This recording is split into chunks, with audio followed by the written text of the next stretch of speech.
Hello friends, इस video में हम लोग देखेंगे कि जैसे अपन लोगों ने एक प्रोजेक्ट का टॉपिक डिसाइड किया है। तो प्रोजेक्ट के टॉपिक डिसाइड करने के बाद हम लोग का फ्लो फर्दर प्रोसेसेस के लिए जैसे यूआई डायग्राम रहा या फिर टेबल डेटाबेस टेबल डिजाइन के रहा, या फिर हम लोग का जो वर्क कब स्टार्ट करना चाहिए, फ्रंट एंड का बैक एंड का, या फिर उसकी जो डिजाइन है फ्रंट एंड बैक एंड की कब स्टार्ट करनी चाहिए, उसका हम लोग थोड़ा सा डिस्कशन करेंगे। मैं अज्यूम करता हूँ कि आपके टॉपिक्स वगैरह डिसाइड हो गए होंगे।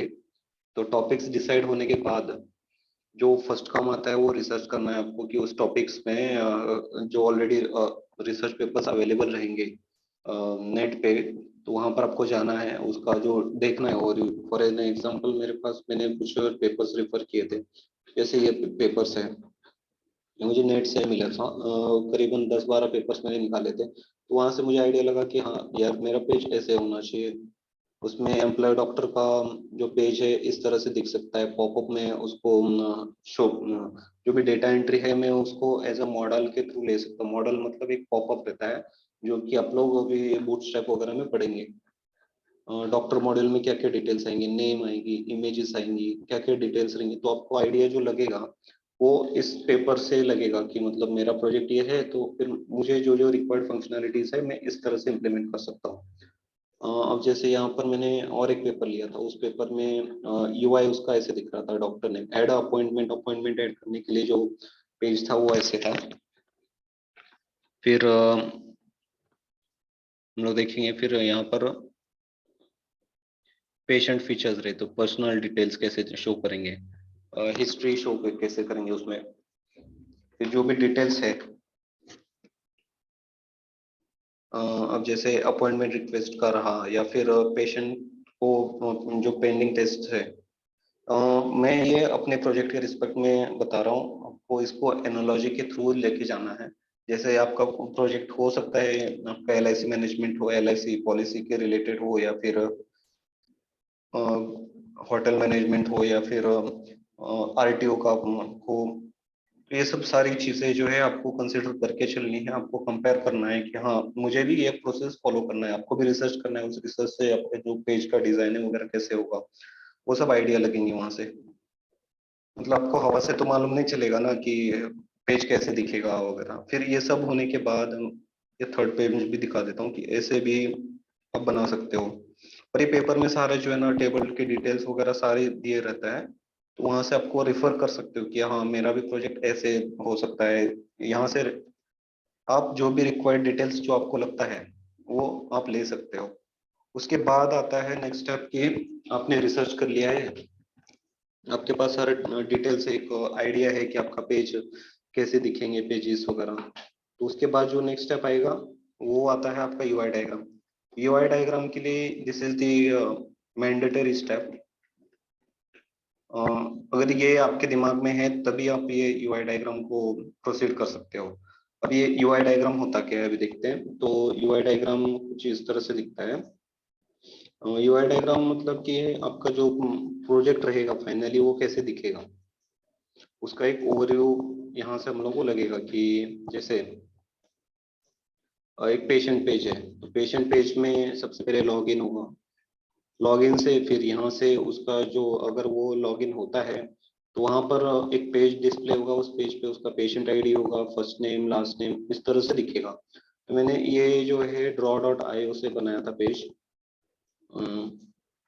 और फिर यहाँ से अगर जब हम लोग नेक्स्ट क्लिक करते हैं तो उसके ऊपर एक लॉग आउट बटन होगा, लॉग आउट बटन पे क्लिक करने से ये फिर से लॉगिन पेज पे आएगा।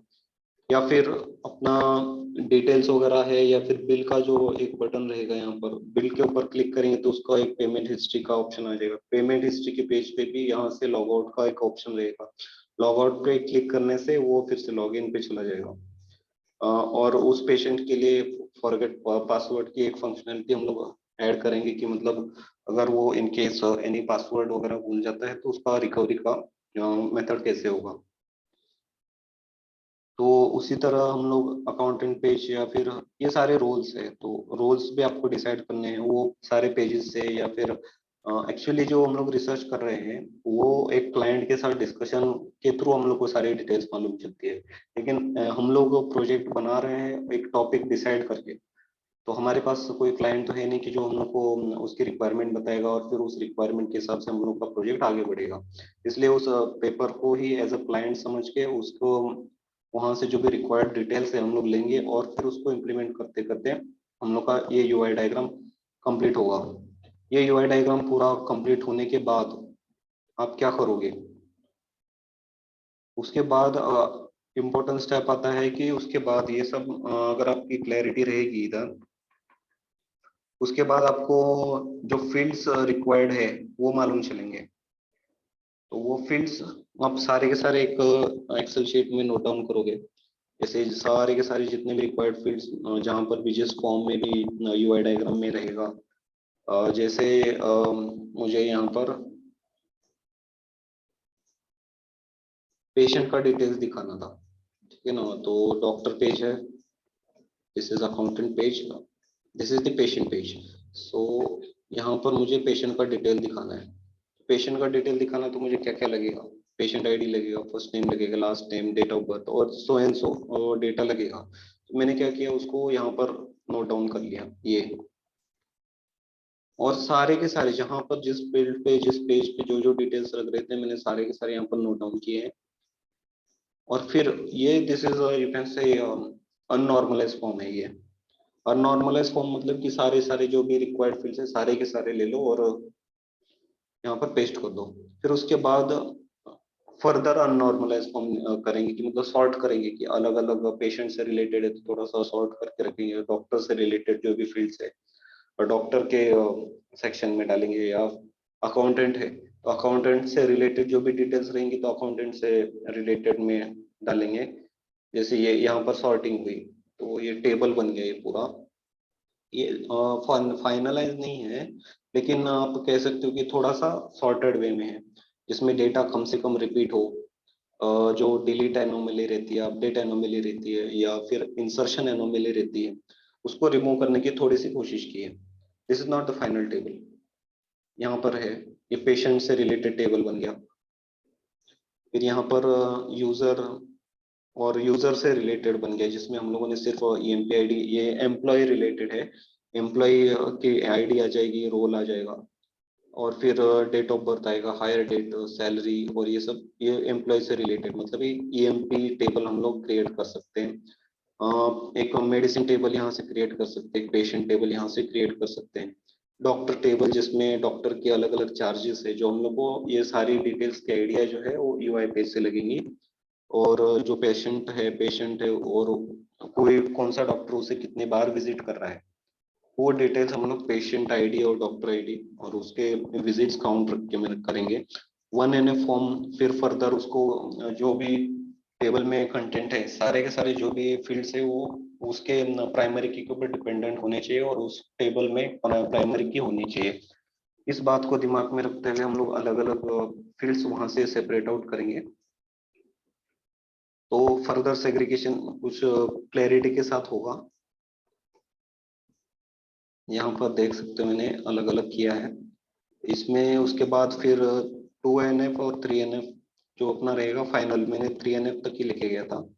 उसमें जो भी टेबल्स थी उसमें हर एक में प्राइमरी की डाली है और जो भी फील्ड्स है वो सारे सारे प्राइमरी की के ऊपर डिपेंडेंट है। और जो भी रिक्वायरमेंट 2NF और 3NF के लिए होती है मैंने उनको फॉलो करते करते ये टेबल्स मेरी फाइनलाइज हो गई यहाँ पर। अब टेबल जब आपकी टेबल्स फाइनलाइज होती है तो फिर उसके बाद आपका जो further work on front end back and will start. In general हम लोग क्या करते हैं कि जैसे फ्रंट एंड डिजाइन हुआ तो फ्रंट एंड में जब हम लोग स्टार्टिंग में डिजाइन करेंगे, जैसे कुछ लोगों का रिएक्ट स्टार्ट हो गया होगा या फिर कुछ लोगों का स्टार्ट होने वाला होगा। तो वहां पर जब हम लोग टेस्टिंग के लिए यूज करते हैं तो हम लोग कुछ डमी डेटा यूज करते हैं। डमी डेटा यूज करके हम लोग यहाँ पर टेस्टिंग करेंगे फ्रंट एंड की, फ्रंट एंड डिजाइन की। और फिर उसके बाद जैसे ये फ्रंट एंड का एक पेज कंप्लीट होता है तो वो उस पेज को जो हम लोगों ने डमी डेटा यूज किया है उस डमी डेटा को हम लोग को फेच करना होगा सर्वर से। एक्चुअल डेटा फेच करना है सर्वर से तो उसके लिए एपीआईज लिखेंगे और फिर वो एपीआईज डेटाबेस से मैच कराएंगे। मतलब वो एपीआई से वो वाला डेटा उस फॉर्मेट में हम लोग को फेच होगा यहाँ पर। तो इस तरह से अपना फ्रंट एंड और बैक एंड कनेक्शन होगा। सो इस तरह से हम लोग को आगे बढ़ना, और मुझे लगता है ये फुल प्रोसेस 10-12 दिन का नहीं है। You will have to work around 6 to not 6 months, at least 3 to 4 months sincerely इसके ऊपर काम करना पड़ेगा, तभी आप इंटरव्यू में ये सब जो भी चीजें आपने रिसर्च की है उसको रिप्रोड्यूस कर पाएंगे। अदरवाइज फिर इंटरव्यू आपको छोटी छोटी बातों पे कंफ्यूज कर सकता है। अगर आप लोगों ने इतना स्ट्रगल किया है तो फिर मुझे नहीं लगता कि कोई दिक्कत होनी चाहिए इंटरव्यू में। और जैसे जैसे आप स्टेप्स अहेड जाते हो आप गिट रिपॉजिटरी मेंटेन कीजिए। जो भी टाइटल के लिए जो भी आपने वर्किंग की है उसका, जैसे ना मैंने यहाँ पर मेंटेन किया था, देखो ये जैसे फर्स्ट मीटिंग में हम लोग का हुआ था, तो मैंने ये मीटिंग वन में क्या क्या हुआ था इसके स्क्रीनशॉट्स रखे हैं देखो। तो ये फर्स्ट मीटिंग हुई थी हमारी। फर्स्ट मीटिंग में हम लोगों ने क्या क्या डिस्कस किया था, यूट्यूब के कुछ वीडियोस देखे थे, फिर इमेजेस देखी थी, ये सारी चीजें डिस्कस की थी हम लोगों ने। यूट्यूब पे ही दिखा था शायद ये टेबल कैसे दिखना चाहिए, ये हम लोग की फर्स्ट मीटिंग के स्क्रीनशॉट्स थे। और टॉपिक जो भी डिस्कस हुआ उसको मैंने उस दिन के इस पे कमेंट करके गिट रिपॉजिटरी पे पुश कर दिया था। फिर उसके बाद मीटिंग 2 में क्या डिस्कशंस हुआ था, क्या क्या टेबल्स लगेंगे, कोई कोई कौन से रिसर्च पेपर हम लोग रिफर करेंगे, उस सारे डिटेल्स का मैंने यहाँ पर फोल्डर बनाया था, और इसको भी गिट कमिट मीटिंग डिटेल्स 2 के नाम से पुश किया था। उसके बाद नॉर्मलाइजेशन के लिए अलग बनाया। जैसे जैसे आप प्रोसीड करोगे उस कमिट में आपकी मीटिंग मीटिंग का नाम डालो, डेट डालो, और उसको पुश करके रिपोजिटरी पे मेंटेन करो। So that's all guys, I think I have covered everything which is required basically। और जैसे जैसे मुझे टाइम परमिट करेगा इसमें भी हम लोग डिटेल में, जैसे फंक्शनल रिक्वायरमेंट रहा या फिर लुक एंड फील कैसे डिसाइड करेंगे, ये सब चीज़ों पे भी जैसे मुझे टाइम परमिट करेगा मैं इस चीज़ों पे वीडियो बना के आपको पोस्ट करते रहूँगा। So all the best guys, हार मत मानो, लगे रहो। जो बच्चा परसिस्टेंटली कंसिस्टेंटली परसिवर करते रहेगा, आगे बढ़ते रहेगा, at the end of the day success उसी का है। और कोडिंग राउंड पे भी फोकस रखो। कोडिंग राउंड जितने उसकी जो प्रैक्टिस है जितने जल्दी हो सके उतने जल्दी आप स्टार्ट कीजिए, क्योंकि कोडिंग राउंड के लिए ज़्यादा टाइम नहीं मिलता है लास्ट में। और शायद आप लोग की सीसी भी ऑफलाइन है, तो फिर ऑफलाइन का प्रिपरेशन आप साइमल्टेनियसली रखो। जैसे आपका लेक्चर्स वगैरह होते हैं तो साथ साथ में आप एमसीक्यूज की भी प्रैक्टिस करते रहो। All the best, thank you.